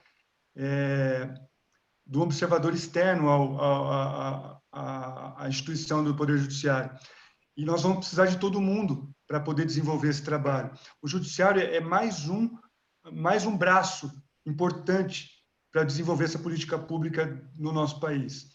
E não, a justiça restaurativa pertence a todos, né, a toda a sociedade. Ela não tem donos, né, e nem nichos que possam cooptá-la, nem podemos deixar que isso aconteça. Então, o CNJ vem fazendo um trabalho muito sério, porque são pessoas comprometidas com esse espírito que o Pedro Escuro trouxe, para ter o cuidado de que a justiça restaurativa seja realmente o que é, e não seja desvirtuada ou transformada em alguma outra coisa que a gente já está, inclusive, habituado a ver por aí. Então, eu queria só deixar consignado que eu vejo que há consciência dentro dessa condução dos trabalhos no CNJ, e agora é dever de todos os tribunais do país, tribunais de justiça e tribunais regionais federais, a introdução da justiça restaurativa como política pública nas suas ambiências. Tanto que nós estamos fazendo esse curso de formação, 400 pessoas estão sendo formadas de todos os tribunais do país, lá na escola da Infam, né, na Escola Nacional de Formação de Magistrados. E o curso começou agora, essa semana, foi aberto, inclusive, a abertura foi com o ministro Dias Toffoli, o ministro Lewandowski, e o ministro Humberto Martins, o ministro Og Fernandes. Quer dizer, a justiça restaurativa já é uma realidade, algo que, alguns anos atrás, a gente podia até duvidar que acontecesse, né? Porque é uma instituição muito, muito rígida, muito solene, muito formal, né? Muito conservadora. Então, o que nós estamos vendo é o nascimento de um novo modelo de justiça. Mas a gente tem que ter cuidado, a gente tem que ter muito zelo, muita atenção nesse movimento de expansão e essa responsabilidade e consciência que o Pedro trouxe para nós e que a Cleo é uma guardiã também desse processo, a gente precisa aprender a fazer. Então, a gente pede ajuda para vocês, para que a gente possa servir de instrumento para que a política pública da justiça restaurativa seja o que realize o que ela veio fazer, e não seja manipulada ou cooptada por outros interesses. Muito obrigado. Eu estou à disposição para contribuir em tudo que for necessário para aprender com o professor Pedro Scuri, com a Cleo e com todos, né? Obrigado. Obrigada, Fernão, querido. Fernão, o nome do núcleo da Justiça Federal é Sejure, é isso? Fechamos. Aí abriu, Fernão, fala. Sejure. Então, no dezembro de 2019, nós conseguimos criar, dentro da estrutura da Justiça Federal aqui de São Paulo, o Sejure, Centro de Justiça Restaurativa. Então, ele está atuando hoje, e nós vamos para o caso zero agora, professor. Legal, quero ver. Vamos começar agora com um caso de moeda falsa, pai e filho, que apresentaram cédulas falsas lá na cidade de Mogi das Cruzes. Tá. Então, nós temos o apoio do juiz lá, e nós já vamos começar a tratar desse caso, vai ser o nosso caso zero. Então, o Sejure é um marco para nós dentro da Justiça Federal, porque a gente sabe das resistências que existem, né? Da falta de conhecimento a respeito da política pública. Então, a falta de conhecimento gera resistências. E uma resistência gerada dentro da estrutura do judiciário é algo muito forte, que a gente vai trabalhando com muita calma, com muito respeito, e trazendo esses parceiros como a academia, trazendo os parceiros para nos auxiliarem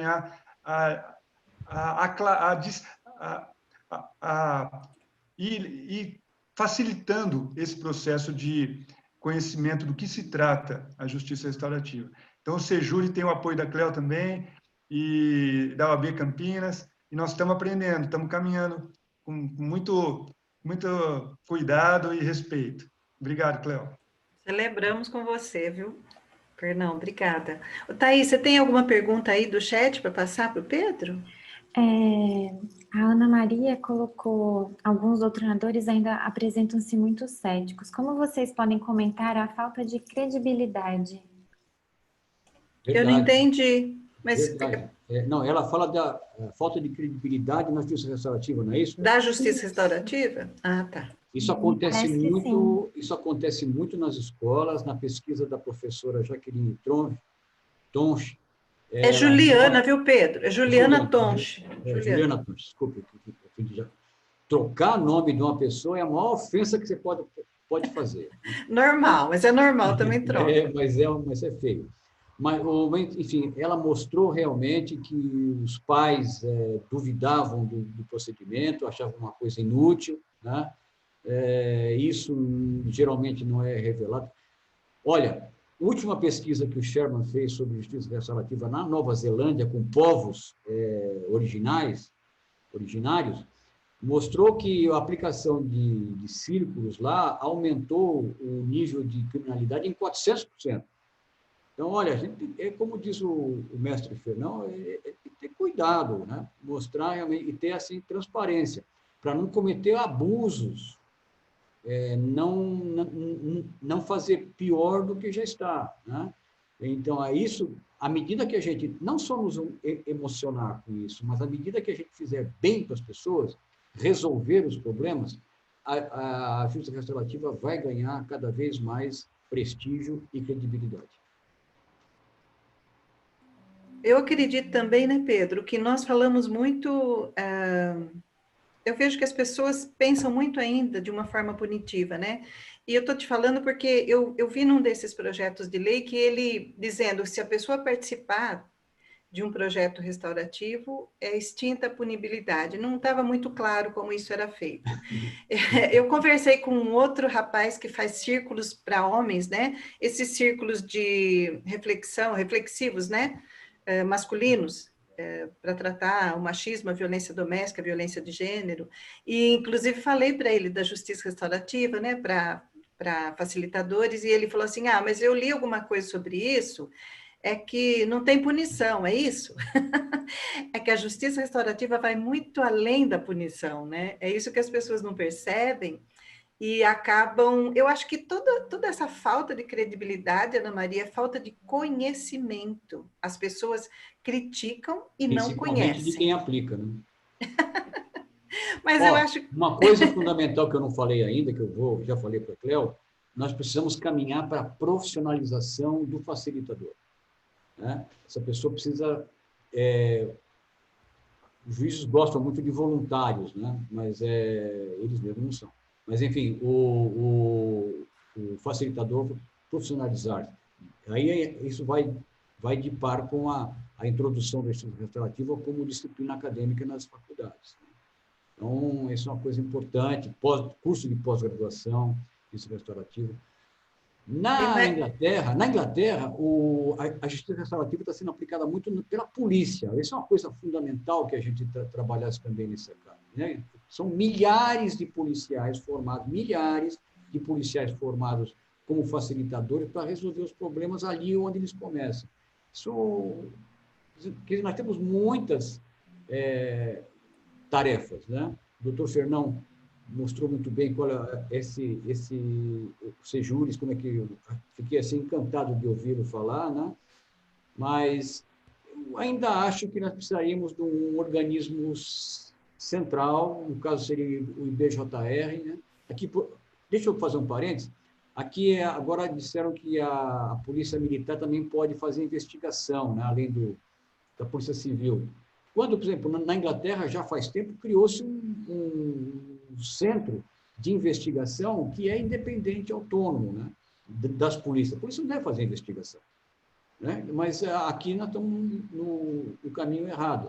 Então, por isso que a gente tem que ter organismos autônomos, com acadêmicos, juízes, promotores, policiais, trabalhando justiça restaurativa, para a gente poder auxiliar essas experiências todas que estão sendo feitas.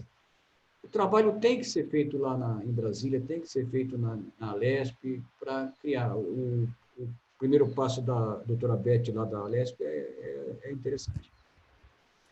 Tem mais duas perguntas. Vou falar as duas e aí depois vocês decidem como respondê-las. Uma, posso afirmar que as audiências de custódia e os acordos de NPP, se eu não me engano, acho que não percussão penal, se revestem de uma área de justiça restaurativa? Ou, nesses casos, faltaria a vítima? Princípio da inclusão, falado pelo Pedro no início, inclusão da vítima. Essa é uma pergunta. E a outra, em quais áreas a justiça restaurativa está sendo aplicada com mais sucesso? Quais são os grandes entraves? Essa história da não persecução penal confundida com justiça restaurativa é uma piada. Assim, realmente.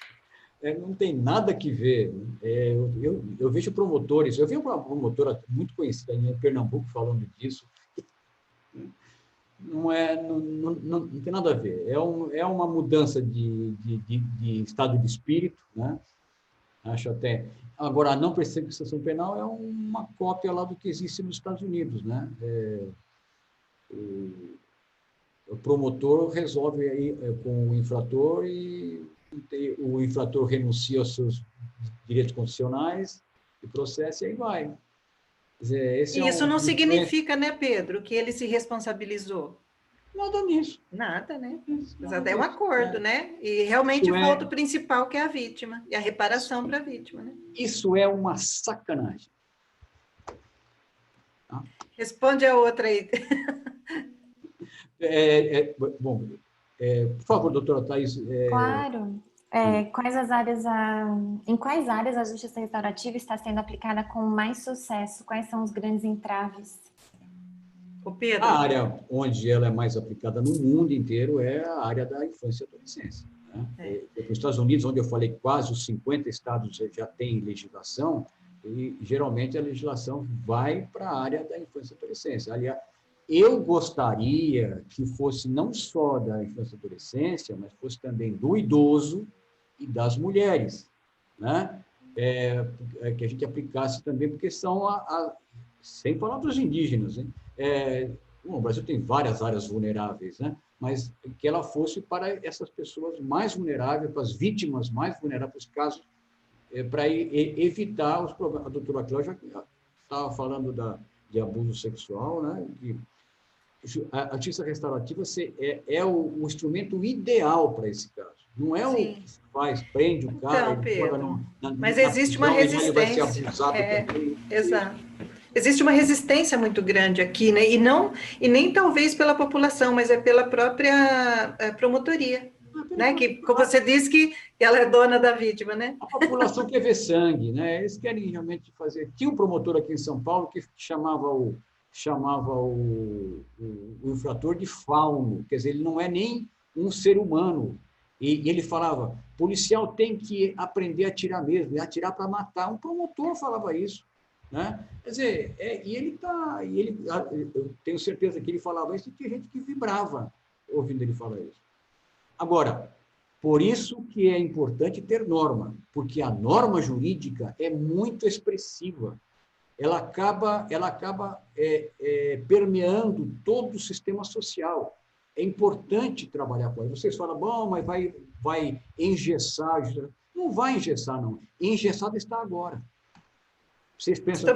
Agora nós estamos sem rumo, é isso, né, Pedro? Mas o rumo são discussões como essa que vocês promoveram, e é aquela coisa de termos tranquilidade, transparência. Inclusive, eu digo, eu sou escuro, mas eu sou um cara muito transparente, me dizem meus amigos, né? Pedro, talvez por isso. E por falar em transparência, eu acho que o que falta aqui no Brasil é nós sabermos onde, alguém perguntou aí, né, agora, onde está sendo mais aplicada. Não sabemos. Não temos essa transparência, não é verdade? Não temos pesquisa. Nós não conhecemos a polícia brasileira. A polícia brasileira nós conhecemos através de anedotas que aparecem no... Eu fiz um artigo agora recentemente, mandei para publicação na Folha, estou esperando. O Congresso Nacional, primeiro, ele acha que segurança pública não é com eles, é com os governadores. Aí o governador chama o exército, enfim.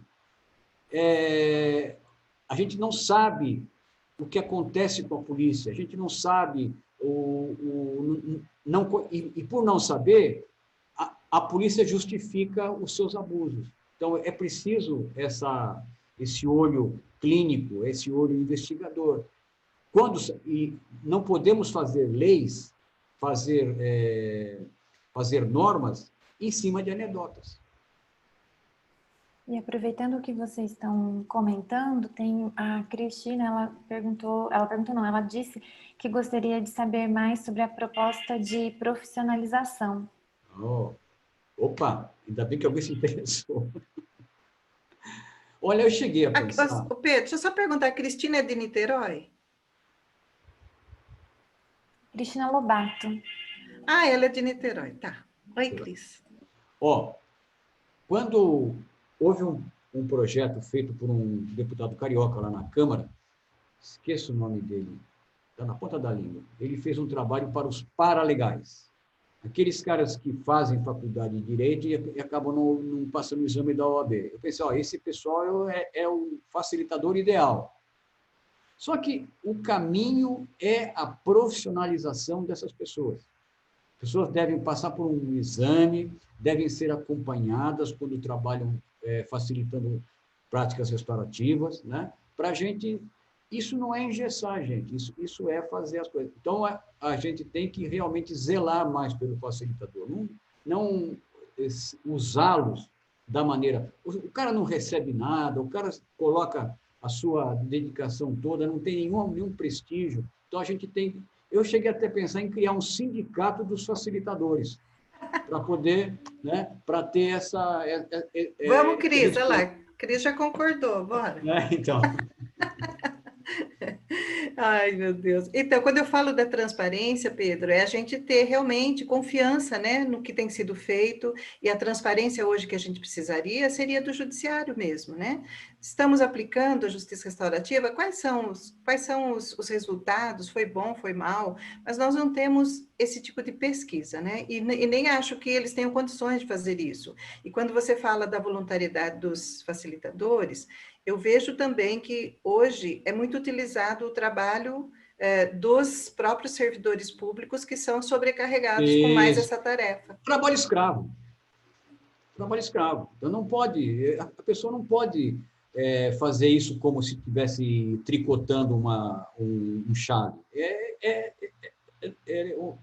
Justiça restaurativa é uma coisa que trabalha com os sentimentos, com a dor das pessoas, né? Então, a gente tem que...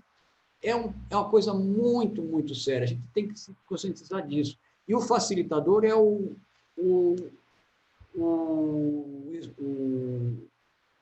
vetor desse processo. Aliás, eu estou pensando, né, em criar um curso sobre justiça restaurativa, sobre teoria. Enfim, é uma coisa que está na cabeça. Está demorando, hein, Pedro? Ah. Tem mais, Thaís? Tem mais algumas. Uma foi a Ana Cristina compartilhando, né? Pedro, você tem conhecimento da aplicação da JR em Laranjal Paulista? Achei maravilhoso. Aguarda Ai, alguém escreveu, pulou, desculpa. Já no curso de formação tem aula de JR e a conscientização. Aí ela também perguntou como está funcionando a justiça restaurativa na Justiça Federal, mas talvez seria isso, não sei se o Pedro saberia já responder, ou seria para o próprio Fernão. E tem mais uma pergunta dizendo, posso comparar essa preparação que você comentou, Pedro, dos facilitadores com a preparação que é realizada com os conciliadores? Você que responde essa, hein, Thaís? A Thaís que cuida dos conciliadores e mediadores. Deixa a Thaís responder. Então vamos começar de baixo para cima com as respostas? Como o Pedro falou a respeito dessa profissionalização, eu penso muito parecido com relação aos conciliadores e mediadores. A gente, quando está nessa função de vetor, seja de facilitador, seja de conciliador, mediador, você tem uma responsabilidade imensa diante de você. Então, são alguns caminhos que você tem a seguir, que você não é um psicólogo, você não é um terapeuta, você não é um juiz, mas você tem que lidar com aquilo que está ali diante de você, sendo trazido pelas pessoas, seja mediando, os mediandas, como chamam, ou ofensores, ofendidos, vítima, ofensor, cada um utiliza uma terminologia, mas, enfim, são pessoas ali. São pessoas envolvidas em conflitos. Então, não dá para simplesmente sentar e conduzir um círculo ou conduzir uma mediação sem nenhum tipo de capacitação, sem nenhum tipo de preparo. Então, o estudo é continuado, mas mais do que isso, a prática e a responsabilidade que você tem diante daquelas pessoas que estão ali na sua frente. Então, para mim, independente de ser facilitador ou ser conciliador, mediador, o preparo, o estudo, a prática é contínuo, é para sempre. Justamente. Né? Bom, o doutor Fernão falou da formação de 400, acho que, facilitadores, né? Esse pessoal precisa estar junto sempre, esse pessoal precisa ser monitorado, esse pessoal tem que caminhar no sentido da profissionalização, né? Eles têm que passar para a gente a experiência deles, têm que participar de pesquisa. Então, eu acho que o Sejures podia já lançar a pedra fundamental dessa organização dos facilitadores, conciliadores, mediadores. Eu mencionei aqui um fato que se faz internacionalmente, o mediador formado em mediação, ele tem a função, no final do processo restaurativo, de negociar a reparação. Né? Ele já parte, usa a sua formação, a sua capacidade, a sua competência para tornar o processo, um dos princípios restaurativos, que é o da reparação, realidade. O Fernão, ele compartilhou aqui comigo eu pedi para ativar o som dele, não sei se vai ativar. Acho que ativou, Fernão. Se você quiser compartilhar, até falando um pouquinho da Justiça Federal e já falando com relação ao CNJ, para a Cleo. Sim, Thaís, só para informar a todos que estão participando, e a Cleo também, no site do CNJ há uma página da Justiça Restaurativa, onde já há algum material que está mencionando, coletando dados e mencionando aonde estão sendo feitos trabalhos de justiça restaurativa ao redor do país, dentro do judiciário. Então, já há algum material que pode contribuir com essa transparência tão importante que a Cleo trouxe para nós, essa preocupação, né, para a gente poder conhecer os movimentos que estão acontecendo ao redor do país e trabalhar de uma forma coordenada, de uma forma sincrônica, né? Isso é muito importante para todos aprendermos juntos e para não nos desviarmos dessa caminhada. Com relação ao Sejuri, professor, nós estamos à disposição. O que o senhor sentir no coração, pode nos procurar, a Cleo sabe o nosso contato, e a gente vai servir de um canal de difusão dessa linha de trabalho que o senhor está procurando desenvolver, acha que é importante, eu vejo que é importante mesmo, a questão da profissionalização dos facilitadores, essa questão que a Thaís mencionou da responsabilidade, é muita responsabilidade que um facilitador assume quando ele se dispõe a servir a coletividade nesse papel. E essa responsabilidade ela é necessariamente acompanhada de muito treinamento, de muita capacitação e um acompanhamento posterior, né, permanente, né, nessa atualização do treinamento. Então, eu me coloco à disposição, e também o Sejuri, né, aqui no Estado de São Paulo, na Justiça Federal. Houve uma pergunta a respeito do trabalho da Justiça Federal, ela é ainda incipiente dentro da Justiça Restaurativa. Nós estamos dando os primeiros passos, mas já há uma experiência bastante interessante na Justiça Federal de Uberaba, né, em Minas Gerais, que um colega que chama Osmani, que é um juiz que vem coordenando os trabalhos lá. Pode ser feita uma pesquisa na internet, vão encontrar um material para conhecer um pouco melhor do trabalho dele. Há também focos de desenvolvimento de justiça restaurativa no Rio Grande do Sul, no Paraná, Santa Catarina, que são estados que sempre estão na vanguarda, né, desses novos modelos de pensamento e de alternativas para um sistema mais humano e mais justo, né, de distribuição aí de justiça. Eu acho também, eu desconheço, mas acho que há atuação nos estados do norte, mas tudo incipiente ainda. Então, esse curso de capacitação é justamente para que a gente consiga implementar de forma organizada, estruturada, coerente, o trabalho nos tribunais regionais federais também, trabalho de justiça restaurativa. Então, está tudo acontecendo, mas essa expansão é o que o professor falou, a expansão precisa ser cuidadosa, responsável, e nós estamos capacitando o nosso pessoal, os nossos servidores, juízes, para que sejam dignos, né, de estar representando como guardiões da justiça restaurativa. E a nossa especialização nesse momento é nos processos circulares, né, do método da Keynes. Então, nós estamos focados ainda somente nessa metodologia. Mas vamos procurar avançar para o VOC, né, para o vítima, ofensor, comunidade, para as conferências familiares, e contamos com o professor também para nos auxiliar nessa caminhada. Muito obrigado. Viu, Thaís? Eu fico muito feliz de ter...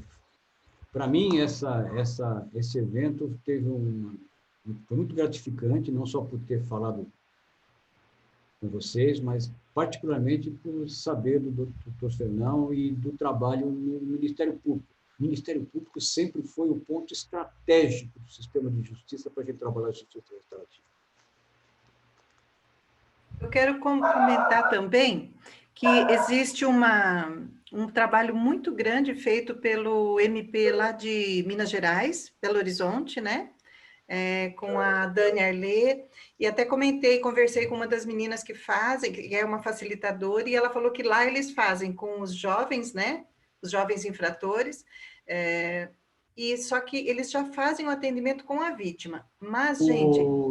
Minas Gerais está na frente. Eu trabalhei num projeto chamado Projeto Mediar, da polícia, com o doutor Anderson Alcântara, que era delegado geral na época, e depois somos amigos até hoje. Então, os mineiros... Bom, aliás, os mineiros são sempre pioneiros, né? Já naquela coisa. Então, você vê que... Espera um pouquinho. Continua. Vou fechar. Então, eu ia só dizer que fica aqui não é crítica, mas é uma reflexão de como é que esses menores infratores, ou adolescentes, como queiram, se sentem fazendo uma mediação vítima-ofensor dentro de uma Fundação Casa, né? Eu, sendo um jovem, né, sem estar totalmente desenvolvido, e já estou num ambiente muito repressivo, e vou falar sobre o ato infracional que eu cometi na frente de uma vítima, eu não sei, eu tenho muitas dúvidas com relação a isso.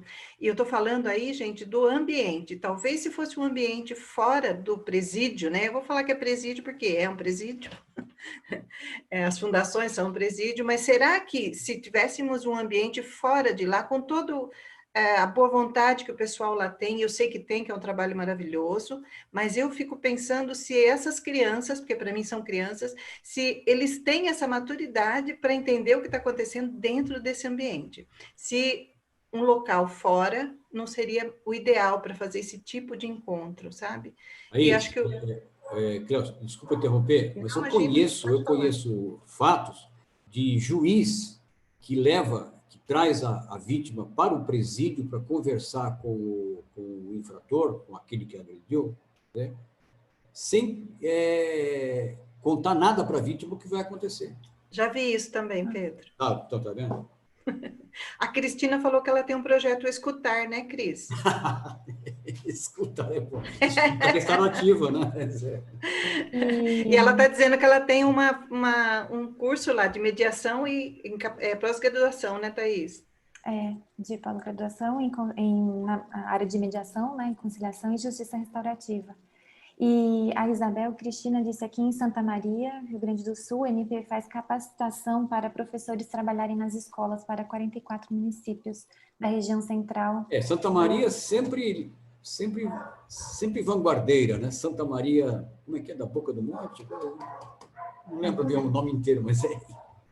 E ela mandou um abraço ao professor Pedro. Obrigado. Eu queria comentar também que o Fernão trouxe do pessoal do Nordeste, Norte e Nordeste, mas no Pará também tem um trabalho assim maravilhoso, feito assim comunitariamente. Conheço. Muito, muito bonito. E a Bahia é maravilhosa, gente. A Bahia é sempre Bahia, né? A Bahia é sempre superior a gente. Nossa, baiano que povo maravilhoso. Uma figura diferente. Eu vou abrir mais uma vez o microfone do Fernão, que ele pediu se pode falar mais um momento. Eu pedi para ativar o seu som, Fernão. Sempre, Fernão, pode falar. Então, é muito bom ouvir, né, os mais experientes e aquelas pessoas que já vêm se dedicando, se aperfeiçoando.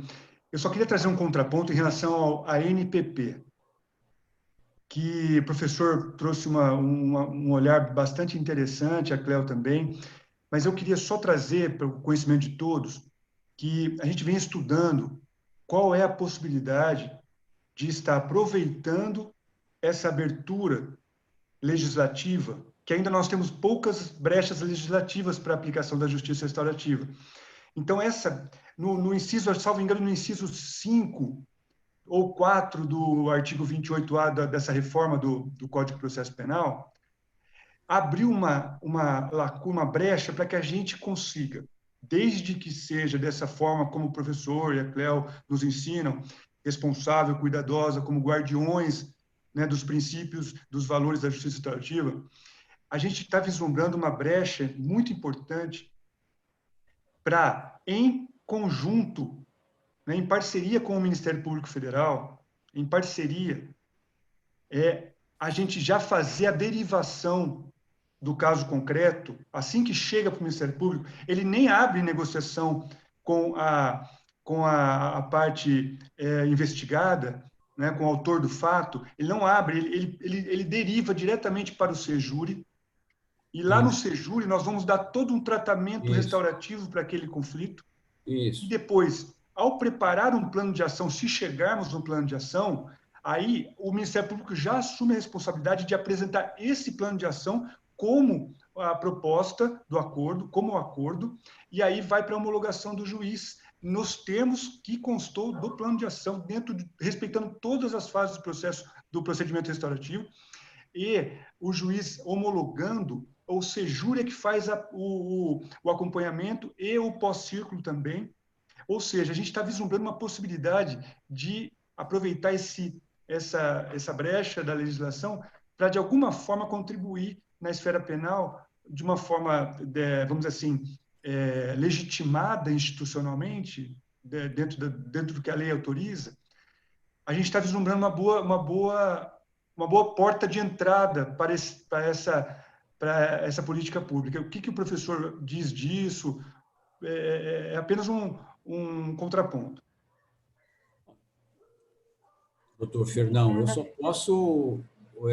posso homenagear essa iniciativa, achar que é muito importante, só que nós estamos falando de um Sejure que seja um corpo realmente muito desenvolvido do ponto de vista acadêmico, do ponto de vista prático, né? Você está falando do Sejure como se fosse assim uma máquina, né, funcionando, que realmente nós temos muitos casos, mas nós temos que criar maneiras de procedimentos de trabalho, né? E, de novo, digo, com 400 facilitadores, como é que nós vamos colocar essas pessoas numa posição privilegiada para exercer a sua missão? Eu acho muito legal, melhor, muito, professor. muito legal. Desculpe, deixa eu só explicar melhor. Eu falei no caso do Sejure porque é a minha sua área, né? Mas nós estamos, inclusive, escrevendo um artigo agora, junto com um colega do Ministério Público Federal, que é o Dr. Andrei Borges de Mendonça, que ele é uma referência na academia e na doutrina do processo penal, né, no nosso país. E ele nos deu essa possibilidade de escrever um artigo com ele para trazer a reflexão, essa possibilidade, mas tem que ser feito com muita responsabilidade, pode ser feito em qualquer órgão, de qualquer ambiência judiciária, mas com muita responsabilidade. Então, o que o senhor disse, tem toda a razão. O Sejure, por exemplo, não tem braços nesse momento, para tratar de se vierem muitos casos. Nós vamos tratar do primeiro caso agora. Mas terá, né, Fernão? Eu estou vendo seu entusiasmo aí, terá. Nós temos parceiros como a Cleo, como a Carla Boim, que está na OAB lá de São Paulo, a Sabrina Paroli também é a nossa. Quem vai facilitar esse primeiro ciclo, esse primeiro procedimento restaurativo, vai ser a Carla Boim e a Sabrina Paroli, as duas juntas. Então, nós estamos com muito cuidado ao dar esses passos, né? E aprendendo, estamos todos aprendendo. Mas a nossa intenção é que divulgar, sensibilizar os membros do Ministério Público de todo o país, Ministério Público Estadual, Federal, para que pode ser uma porta de entrada importante, desde que respeitadas as peculiaridades de cada instituto, que são institutos diferentes, bem diferentes. A ANPP, como disse o professor, né, tem uma origem, né, dentro do processo penal, e a justiça restaurativa é outra gênese. Então, nós estamos tentando dialogar, mas com muito cuidado. Obrigado.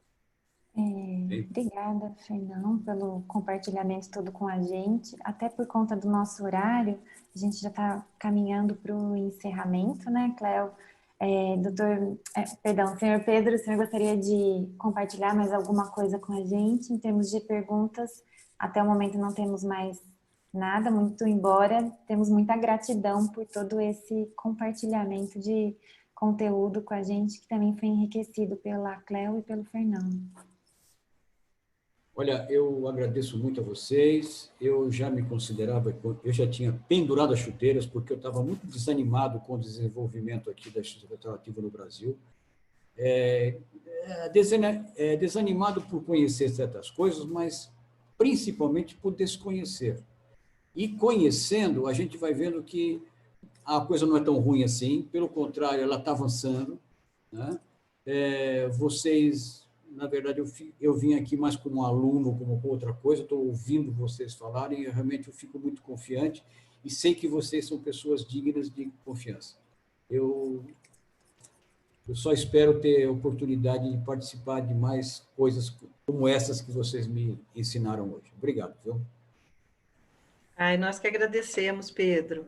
E aí, só para não deixar passar, a Mônica de Santos falou que eles têm um curso também de pós-graduação lá, né, Mônica? Em Santos, que também tem um trabalho com justiça restaurativa muito desenvolvido, né? E, pessoal, eu também vou encerrar, então, e dizendo aqui, falando uma historinha, claro, justiça restaurativa tem contação de histórias. Não sei se vocês conhecem a história do Charles Plumb. É um piloto de caça, é uma história real, um piloto de caça americano, e que o avião dele foi abatido e ele teve que saltar de paraquedas e caiu no Vietnã e ficou 6 anos preso. E tem filme, inclusive, sobre isso. Só que hoje ele vive fazendo palestras. E numa dessas palestras ele saiu para almoçar e um garçom, não, minto, uma pessoa se aproximou dele e perguntou, falou o nome dele, "Isso é você, o Charles?" Ele falou, sou eu. Eu falei, você não está me reconhecendo? Ele falou, não. Eu falei, então, eu te conheço porque eu sei da sua história, né? Você saltou, que o seu avião foi abatido e que bom que o seu paraquedas abriu. Eu era a pessoa que enrolava o seu paraquedas, que dobrava o seu paraquedas, né? E ele olhou aquilo e falou, meu Deus, eu era um piloto de caça super arrogante, jamais olhei para o marinheiro que dobrava o meu paraquedas, aqueles fios de seda com todo cuidado, né? Que se um fio não é dobrado de uma forma correta, você não consegue nem abrir o paraquedas, né? Então, a partir de então, ele passou em todas as palestras a falar essa história, né? E eu trago aqui uma pergunta para vocês, uma reflexão, quem dobrou o seu paraquedas hoje? Quem dobrou o seu paraquedas hoje, Pedro? E o meu paraquedas, quem dobrou foi a Thaís, foi o Pedro, foi o Fernão, foi todos vocês e o pessoal do apoio da OAB, que está sempre aqui, e até meu marido, que está fazendo almoço para mim nesse momento. E o de vocês? E o seu, Pedro? Quem dobrou meu paraquedas foi Jesus Cristo, que foi o primeiro a falar de justiça restaurativa em toda a história. Reconciliai-vos com o vosso adversário. Agora, nós temos que tornar isso realidade, né? Nossa obrigação é tornar realidade essa reconciliação. É isso aí. Ô, Thaís, será que dá para tirar uma foto, se todo mundo quiserem aparecer?